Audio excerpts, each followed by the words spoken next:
Last Sunday in Cincinnati, the Bengal defense was still agonizing over their declawing at the unmerciful hands of the San Diego Chargers on Monday night. With their backs reared and hissing like a tough old alley cat, the Bengals showed more than their fangs to the Seahawk offense.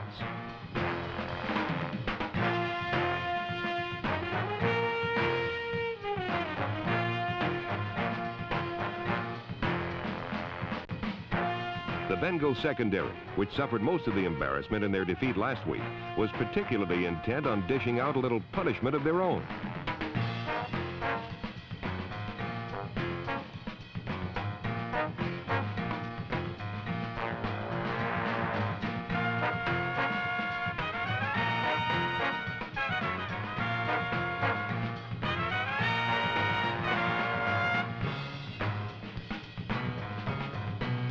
Releasing their pent-up frustrations made new men out of the defense.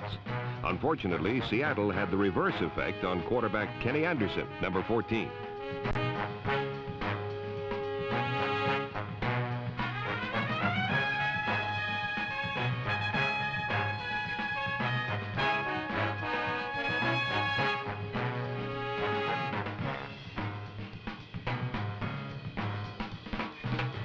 The Seahawks shut out Cincinnati in the first quarter, but in the second, it looked like Monday night all over again.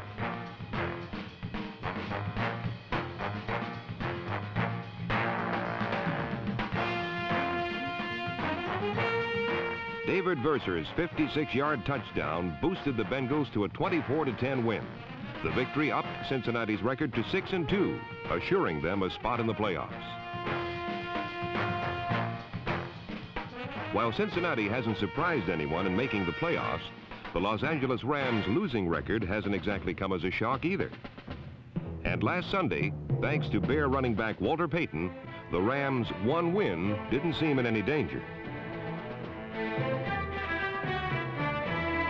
Against Los Angeles, Payton scored his first touchdown of the season, gained over 100 yards both receiving and rushing, and became only the fourth player in NFL history to rush for over 10,000 career yards.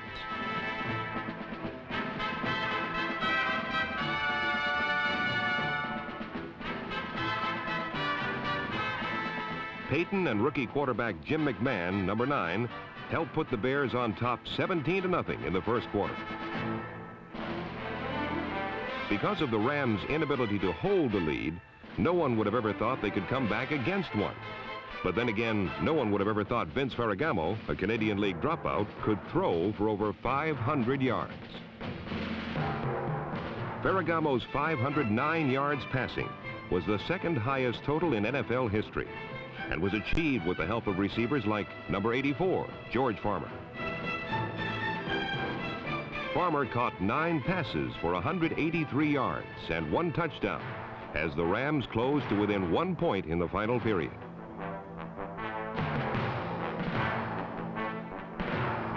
Unfortunately, Ferragamo's record-setting performance became meaningless when McMahon hit Ken Marjoram to put the game out of reach.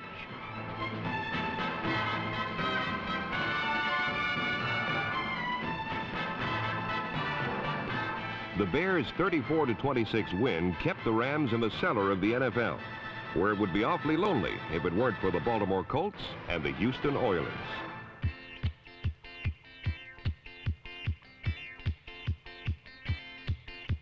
While Earl Campbell and the Oilers just can't get a grip on things these days, Paul McDonald, number 16, seems to have a firm grasp on the Browns' quarterback position.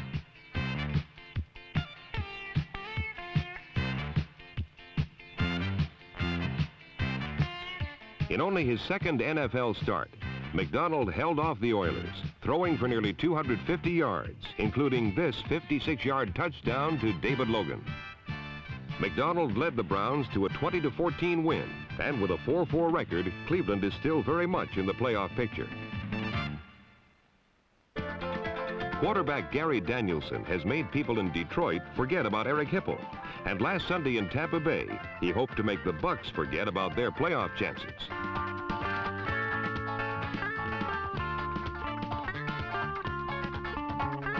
Danielson led the Lions to a 21-6 lead.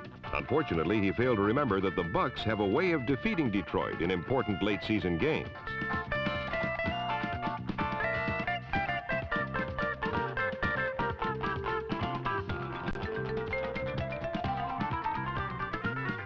Late in the third quarter, quarterback Doug Williams finally got the offense untracked as he ran for one touchdown and passed for another to tighten the score to 21-20.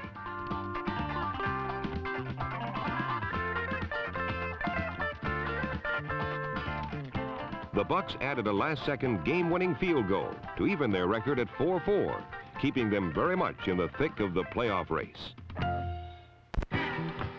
Ah, the Vikes. A rough, tough, bearded breed to be sure. But then again, times have changed, and so have the Vikings. They've become a bit softer since they've moved away from blustery Bloomington and into their cushy dome. Against the Jets, Minnesota scored early because quarterback Tommy Kramer was in the right place at the right time. Perhaps it was just women's intuition.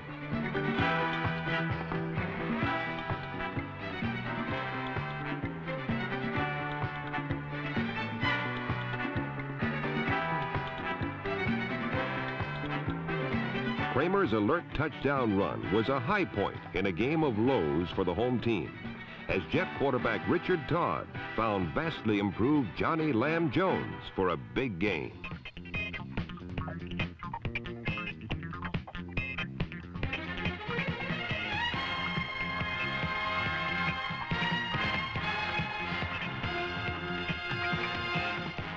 Todd's passing set up a short Freeman McNeil touchdown run, and suddenly things went from bad to worse for the Vikes as Lady Luck abandoned them and joined the visiting New Yorkers.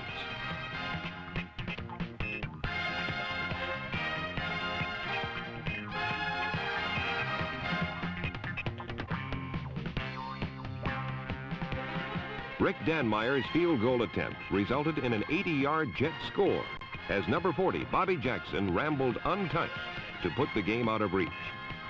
Last week was a nightmare for me, Jackson said, referring to dropping a possible interception in Miami's winning drive a week earlier. I owed the team one. I was living with it all week. The Vikes continued playing like Keystone Cops, and Bobby Jackson again made them pay for their comical capers.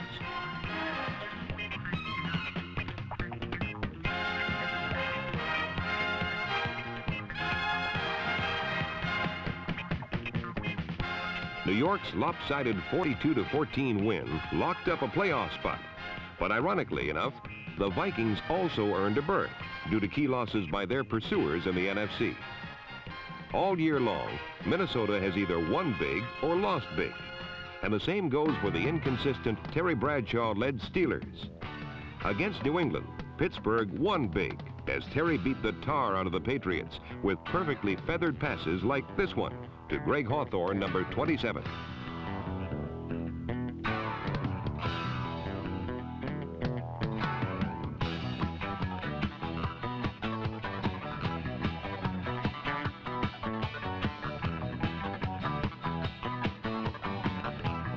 Bradshaw threw for nearly 300 yards and a pair of scores. But his counterpart, Steve Grogan, did not have a hot hand. Fortunately, though, he did have a hard head.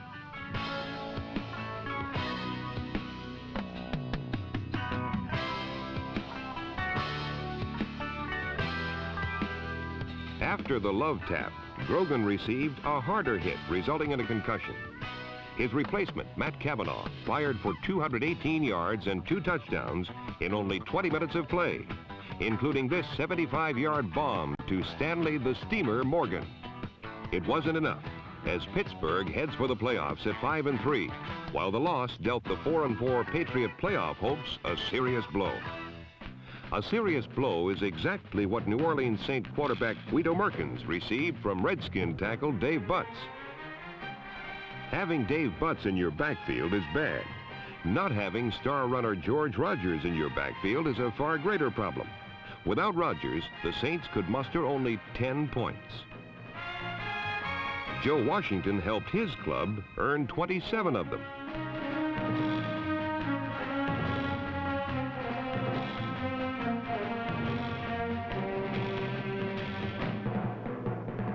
The Redskins abandoned their usual short passing game for aerials like this to speedy Charlie Brown. And their victory, coupled with Dallas's loss to the Eagles, made Washington the proud owners of the only 7-1 mark in the NFC.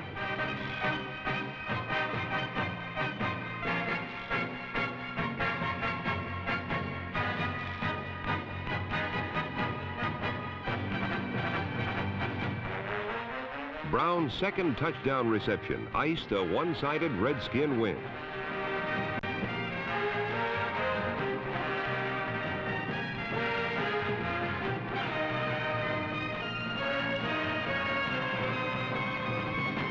The Saints lost 27-10, and the loss was Coach Bum Phillips' fault.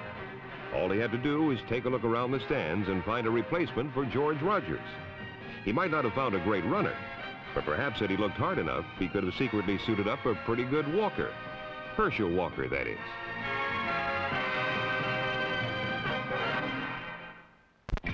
Having already clinched their 8th consecutive trip to the playoffs, the Cowboys appeared relaxed and confident as they prepared to play the 2-5 Philadelphia Eagles. Appearances can be deceiving.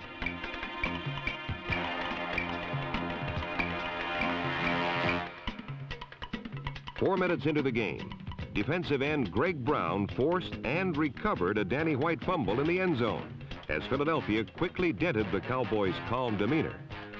But Cowboy cool resurfaced as White threw 2 first-half touchdown passes, one to Butch Johnson, number 86.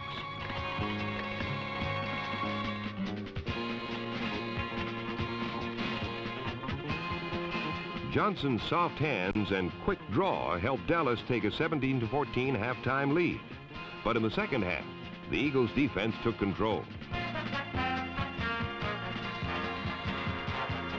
The Cowboys did not cross the goal line in the final 30 minutes, thwarted continually by plays like this Jerry Robinson interception in the end zone. Midway through period 4, the Eagles produced the game winner.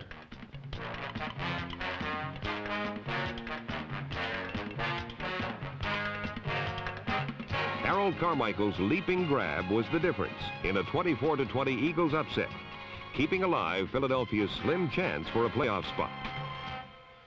The Baltimore Colts do not have to concern themselves with the playoffs in 1982.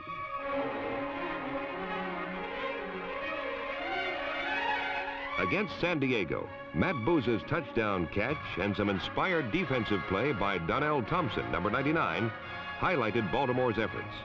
But they were merely drops of water in an endless sea of frustration. As usual, the Chargers' tidal wave of points was powered by Dan Fouts, who for the second time in 3 weeks threw 5 touchdown passes in a game.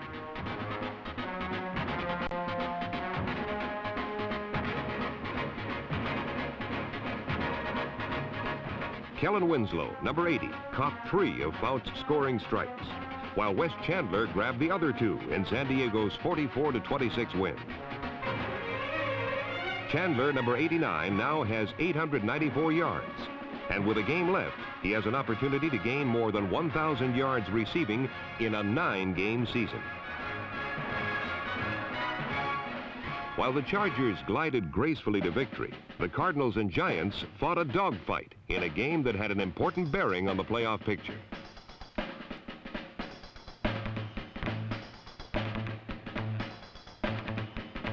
Roger Worley, number 22, ran 18 yards for a score with a fake field goal as St. Louis built a 17-7 lead.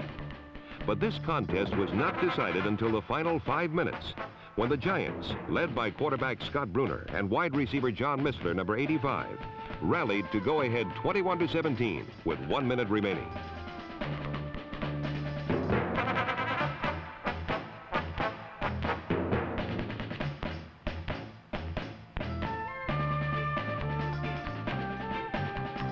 Missler caught 2 touchdown passes in the game's final 4 minutes and 29 seconds. And it appeared that the Giants had both a win and a playoff berth well within their grasp.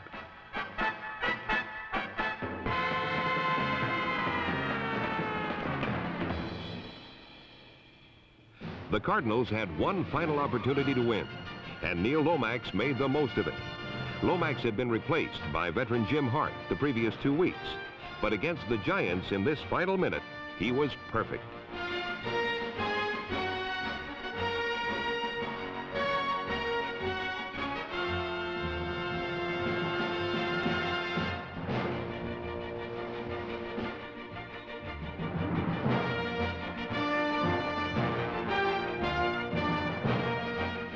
The second-year quarterback completed 3 passes covering 64 yards against one of the NFL's stingiest defenses.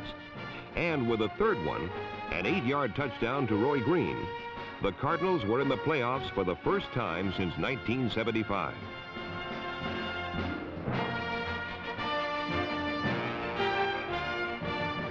The Cardinals had come from behind to win, showing the kind of hard-nosed character that separates contenders from pretenders. It is a trait they will need once again if they expect to do more celebrating in January.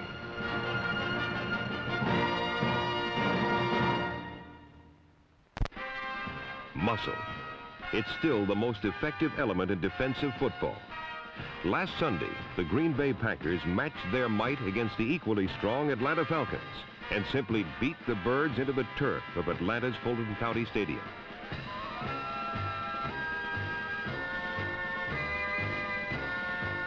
The Packer defense allowed the NFL's best running attack only 58 yards, while the Green Bay offense did whatever it pleased, whenever it pleased.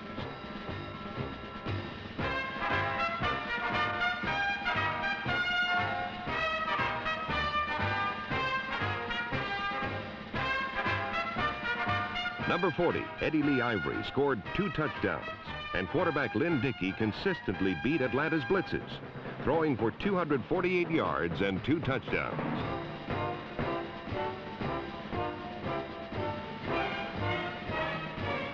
Number 80, James Lofton, was on the receiving end of bombs covering 80 and 57 yards.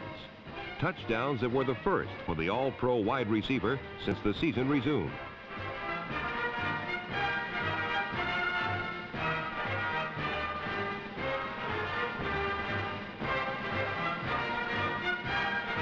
When it was over, the Packers had kicked sand in the face of the Falcons 38-7 and were heading for the playoffs for the first time since 1972. In Los Angeles, the story was much the same, as the Raiders showed what a little muscle can do to a finesse attack like that of the Denver Broncos. The silver and black dominated throughout, and before the afternoon was spent, they had collected 7 quarterback sacks, 1 fumble, and 5 interceptions.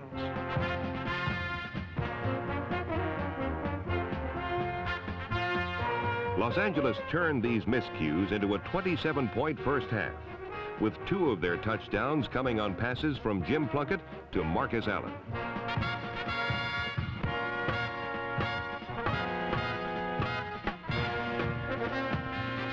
Allen, the NFL's leading scorer with 12 touchdowns, led the way as the Raiders held on to win big, 27-10.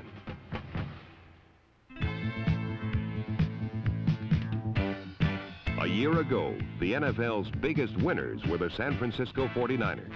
But this season, their once Midas touch has turned to fool's gold.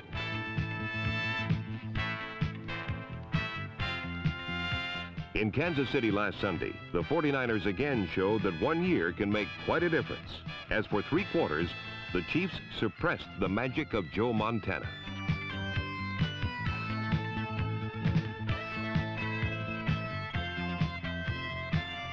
Kansas City dropped Montana 3 times, intercepted him twice, and stole a page from his playbook as Bill Kenny found Anthony Hancock on a 41-yard scoring strike. Hancock, the Chiefs' first-round draft choice, scored his first touchdown as a pro by exploiting a secondary that was once the NFL's most opportunistic. But while things weren't going their way, the defending world champions managed to keep the game close until Montana could once again uncover the magic.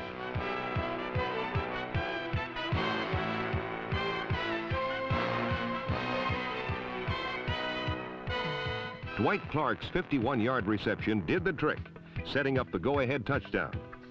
Then, clinging to a 6-point lead with only seconds remaining, Ronnie Lott closed out the day with an 83-yard interception return to finish a 26-13 San Francisco victory.